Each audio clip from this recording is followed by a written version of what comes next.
Roma, Império Romano. A formação dessa sociedade romana. Começa lá nos povos, os primeiros povos que formaram Roma. Depois vai se expandindo e Roma se torna monarquia. Dessa monarquia se transforma numa república. E essa república se transforma no império. O maior império do Ocidente foi Roma, o Império Romano. Na tela para vocês, para a gente fazer a revisão da nossa aula aí, aula 10.2, que fala sobre Roma, a organização da sociedade romana. O nascimento de Roma está ligado a quem? Aos sabinos e aos latinos. Isso foi lá no início da aula, nós vimos que Roma vai ser formado por 3 povos. Lá, foi fundada em 753 a.C. por 3 povos, que encontravam nessa época os italiotas, os gregos e os etruscos. Os etruscos. Então, esses 3 povos aí vão formar Roma, dentro dessa Roma antiga. Foram os etruscos que instituíram a primeira forma de governo, que é a monarquia.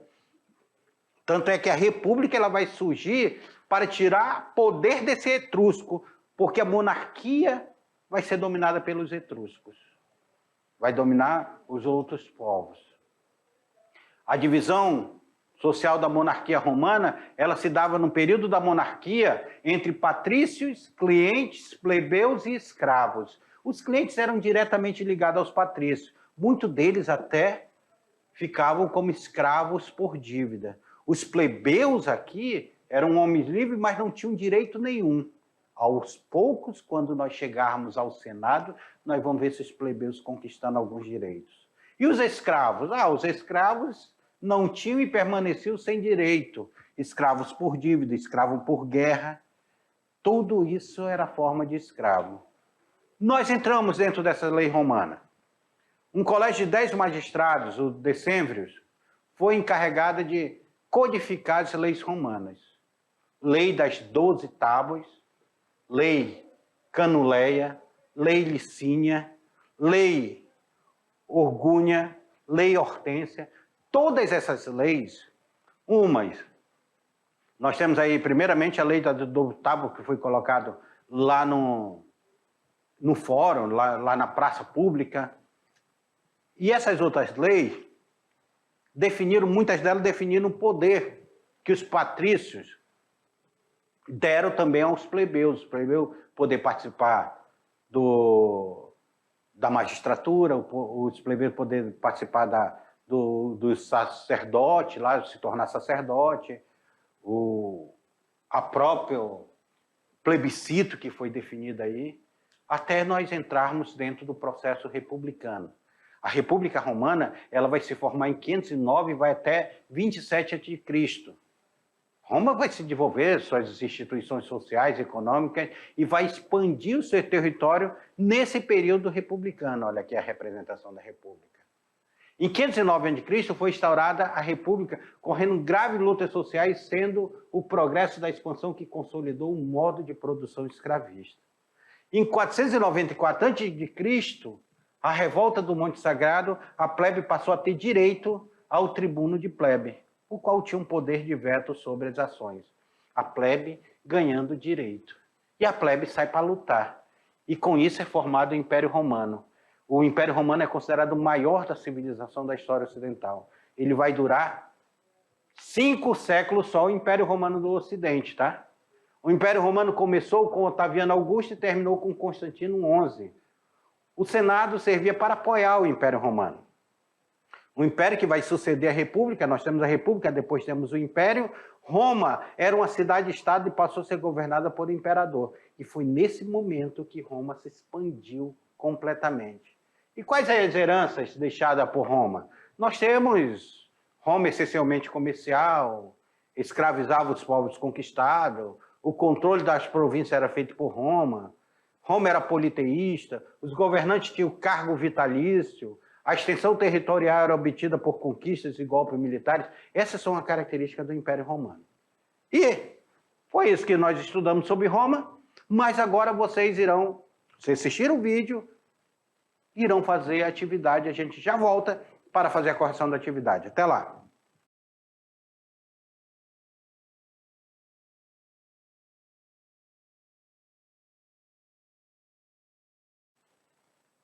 O que vocês acharam daquele vídeo que eu passei lá para vocês no YouTube, como material complementar, hein?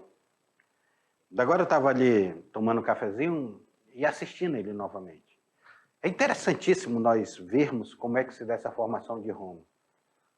Aquele vídeo do YouTube, ele tem uma sequência ali que você pode acompanhar essa sequência de outros vídeos que vão falar sobre Roma. Roma republicana, Roma Império. Porque é interessante nós entendermos o Império Romano, porque entender o Império Romano nós vamos entender também a formação da sociedade ocidental. Roma, por ter dominado ali a Europa por muito tempo, ela deixa uma herança cultural muito forte. Depois, é claro, mesmo com a invasão dos povos germânicos, os povos germânicos vão pegar algumas estruturas dessa sociedade romana e vão trazer também para o seu cotidiano, vão mudar o seu cotidiano. Inclusive o cristianismo, porque Roma, lá no finalzinho do Império, Roma se torna, pega o cristianismo e transforma o cristianismo na religião oficial romana. E a Igreja Católica, então, ela se forma neste momento. A formação da Igreja Católica, ela vai fazer essa estrutura que vai perdurar pela Idade Média inteira. Ou seja, houve a invasão bárbara, houve a queda do Império Romano, mas não caiu a religião. E a religião cristã, ela, muito pelo contrário, ela vai se expandir durante a Idade Média, com a queda do Império Romano. Mas o Império Romano, ele nos trouxe herança cultural, do direito, da sociedade, da organização social, da prática administrativa.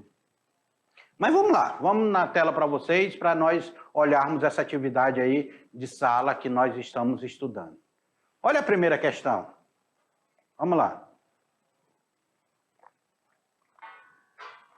Que fala a primeira questão. Os conflitos e lutas sociais variadas originaram a crise que fizeram o Estado romano passar por governo monárquico ao republicano e deste ao império. Nos três regimes políticos, contudo, os integrantes de um único grupo ou classe social mantiveram sempre o mesmo peso e posição. Foram os assim chamados plebeus, isto é, os populares, os proletários, isto é, os sem bens, os patrícios, isto é, o nobre, os servos, isto é, o escravo, os clientes, isto é, os dependentes.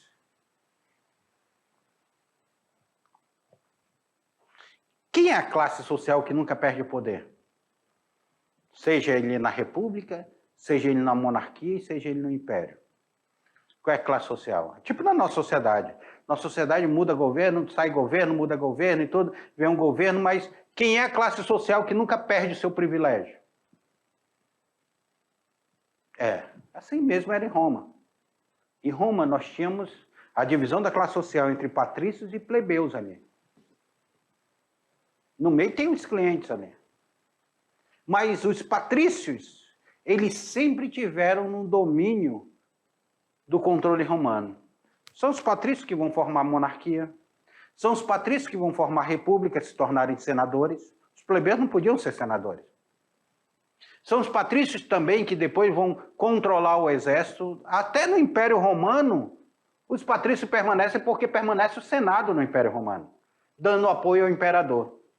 Então os patrícios são a classe social rica, que tem um domínio muito forte, que nunca perdem o poder.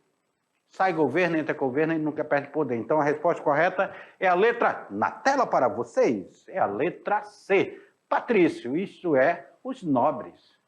Vamos para a segunda. A segunda fala aqui, ó. Roma foi fundada em 753 a.C.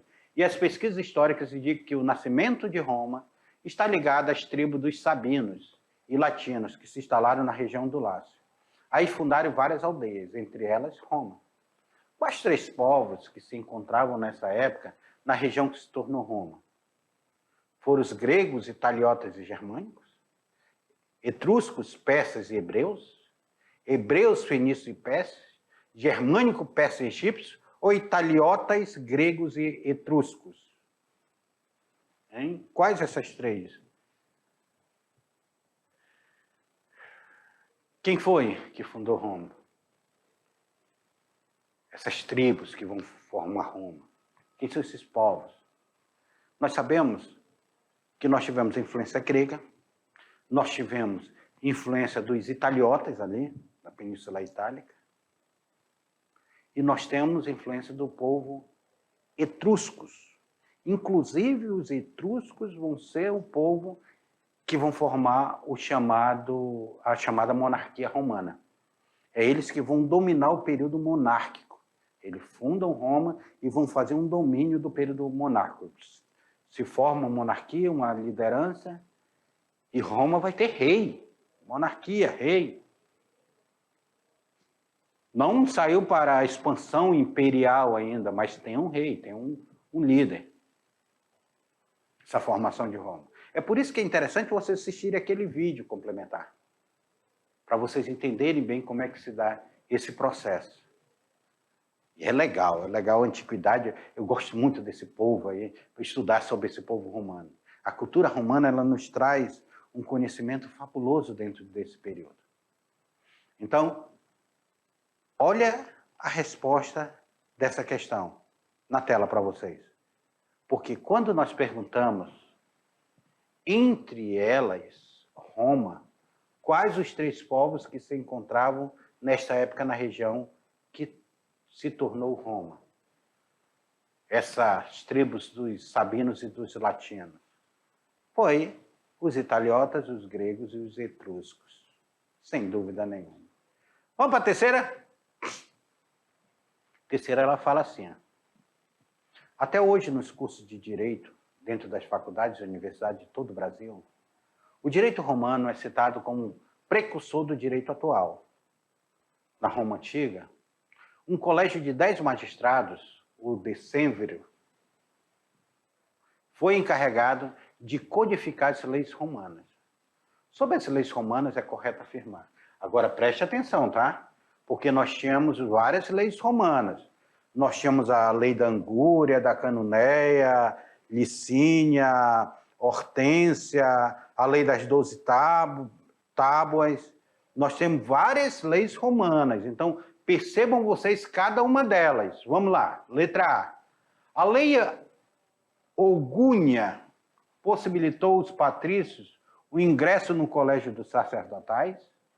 Possibilitou os patrícios. A lei Canuléia, de 445 a.C., estabelece a segregação civil e proíbe o casamento entre as classes? Seria isso? Segregação é separação? Letra C. Lei Licínia, de 367 a.C., abriu as portas das magistraturas e do Senado também aos plebeus. Será que plebeu podia ser senador? Plebeu pobre ainda, será que podia ser senador? Instituiu a escravidão por dívida? Lei Hortência, 287 a.C., determinou que as resoluções das assembleias populares, o plebiscito, adquirissem força de lei independente da aprovação do Senado. Lei das 12 tábuas, cravada em papiro, pelo amor de Deus, e exposta no Senado, constituiu-se o direito dos romanos. Meus queridos, venham cá comigo. Vocês já ouviram falar essa palavra plebiscito? Plebiscito é quando nós consultamos a plebe. Aqui no Brasil, quando se faz uma consulta popular, é um plebiscito. Os meus alunos aí de Ponta do Abunã, vocês lembram quando teve o plebiscito para escolher se Ponta do Abunã se tornaria um município independente ou não?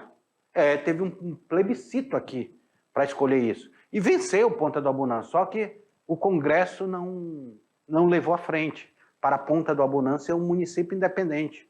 Hoje o estado de Rondônia, segundo esse plebiscito, era para ter 53 municípios e não 52. Nós tivemos já o plebiscito da arma, saber se era a favor ou contra o armamento, já tivemos plebiscito. Nós já tivemos um plebiscito importantíssimo, foi quando João Goulart, que nós vamos estudar lá no terceiro ano, João Goulart queria saber se era presidencialismo ou parlamentarismo no Brasil. Tivemos também já aqui no século XX, não lembro direito a data, também um plebiscito para escolher se o Brasil iria continuar sendo presidencialista, iria passar a ser parlamentarista ou seria império novamente, império parlamentarista. Tivemos já esse plebiscito. Quando se consulta o povo sobre alguma coisa, é um plebiscito. E naquele momento era plebe. A Lei Hortência de 287 a.C., ela estabelece isso, ela vai consultar a plebe. E essa Assembleia Popular, que era chamada de plebiscito, Assembleia Popular, formada pela plebe, ela passou a ter força de lei. Então é por isso que a resposta correta é a letra na tela para vocês. Na tela é a letra D. Lei Hortência de 287 a.C. determinou que a resolução da Assembleia Popular, esse plebiscito, adquiriu uma força de lei independente da aprovação do Senado. Pois é, olha aí, acompanha na questão 4. Vamos lá. Enem, agora é com vocês. O Império Romano é considerado o maior da civilização da história ocidental. Durou 5 séculos. Nós estamos falando de quê, aluno? Nós estamos falando do Império Romano do Ocidente. Nós não estamos falando do Império Romano do Oriente, porque o Império Romano do Oriente ele vai até lá a tomada de Constantinopla, mas o Império Romano do Ocidente ele começou em 27 a.C. e terminou em 476 d.C., com a invasão dos povos germânicos. Lembra do povo germânico, que é chamado povo bárbaro? O Império Romano começa com Otávio Augusto, Otaviano Augusto, e terminou com Rômulo Augusto, que foi deposto por Odoacro. O Senado servia para quê? Para apoiar o poder político do imperador. Podemos identificar como uma das características do Império Romano. Qual é uma das características? Será que está aí? Não praticavam comércio e escambo com outros povos de sua fronteira? Libertavam os povos conquistados dentro da democracia? Tinham poder descentralizado em relação à província e Roma possuía pouco controle? Ou tinha como característica religiosa o monoteísmo? O governante tinha cargo vitalício e sua extensão territorial era obtida por conquista e golpes militares? E aí, qual dessa questão está correta? Eu quero lembrar você, vem cá comigo. Eu quero lembrar vocês que o papel do imperador era controle total. Eles faziam comércio, conquistavam escravos, mas o papel do imperador era de controle total. E era um cargo vitalício, ia até ele morrer. Muitos imperadores foram mortos, até pelo próprio Senado, mas eles tinham esse cargo vitalício. É por isso que a resposta correta é a letra na tela para vocês. É a letra E. O governante tinha cargo vitalício e sua extensão territorial era obtida por conquistas ou golpes militares. E chegamos. Mais um final de nossa aula. Eu espero que vocês tenham gostado dessa aventura de Roma, de estudarmos Roma, porque nós estamos aqui no final dessa aula, no final dessa aventura. E eu espero vocês, alunos, eu espero vocês na próxima aula.